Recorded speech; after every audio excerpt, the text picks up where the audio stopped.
నలుగురు మంత్రులు అవుట్.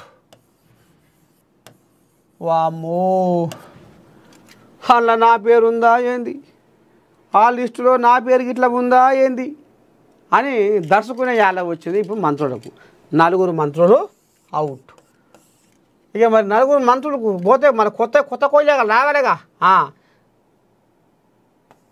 నలుగురు కొత్తలు, కొత్త క్యాబినెట్లో ఇంకో నలుగురికి సోటు కల్పిస్తున్నారు అట.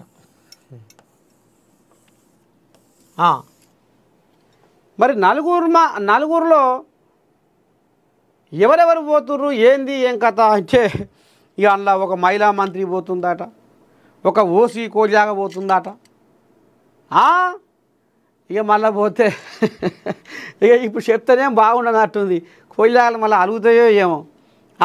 కానీ ఇక నూటికి ముత్యము. మరి నలుగురు కొత్త మంత్రులు ఎవరు తాత అంటే, కోమటిరెడ్డి రాజగోపాల్ రెడ్డికి మంత్రి పదవి వస్తుందట. విన్నావా? కోమటిరెడ్డి రాజగోపాల్ రెడ్డి.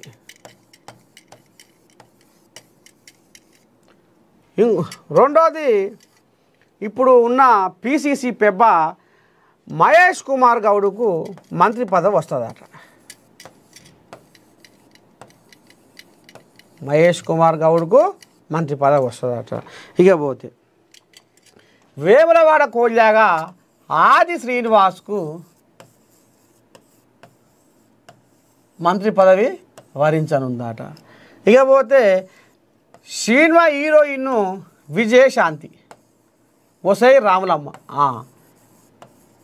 ఈమెకు రాములమ్మకు కూడా విజయశాంతికి కూడా మంత్రి పదవి వచ్చే అవకాశం ఉందట. అది ఇక ఎంతో దూరంలో లేదు, దగ్గరికి వచ్చి కొలిక్కానే కూర్చుంది. డిసెంబర్ మొదటి వారంలో ఇగో వీళ్ళు కొత్తగా మంత్రులు అయ్యే అవకాశం ఉందట. ఎవరయ్యా? కోమటిరెడ్డి రాజగోపాల్ రెడ్డి, మహేష్ కుమార్ గౌడు, ఆది శ్రీనివాసు, విజయశాంతి. ఇక ఈ నలుగురు ఎవరు కావచ్చు, ఏంది ఏం కథ అనేది చర్చ. ఎవరు కావచ్చు అంటే, ఎవరు మంచిగా పనిచేస్తలేరో, ఎవరు జనాలకు అందుబాటులో ఉండలేరో,